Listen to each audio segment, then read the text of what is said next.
Yan, share ko lang mga kaibigan. 1 month pa lang, 1,100 pa lang yung odo ng ating Honda Click na version 3 ay meron ng problema.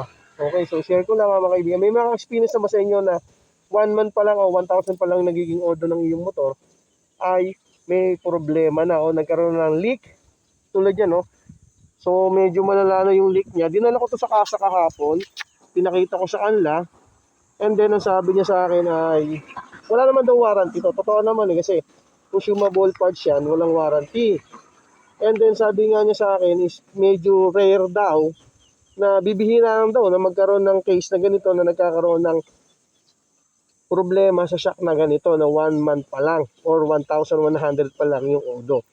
Kayo mga kaibigan, may na-experience na ba kayo sa mga Honda Click ninyo na 1 month pa lang or 1 day, 1 week, or ilang months ba bago nagkaroon ng problema yung ganito yung inyong Honda Click na version 3? Okay, oh.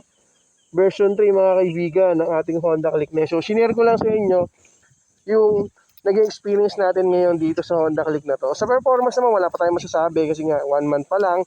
Pero yun, ang nakita agad natin, ayan, nagkaroon agad ng leak. Okay?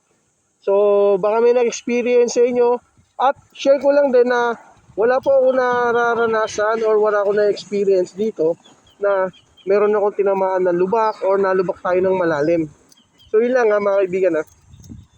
Wala ako natatandaan na meron akong nadaanan o nalubak tayo ng sobrang lalim. At hindi tayo nag-aangkas mga kaibigan ng marami. Kalimitan siya lang inaangkas talaga natin. Okay? So yun lang mga kaibigan, share nyo lang kung meron kayo experience na ganito.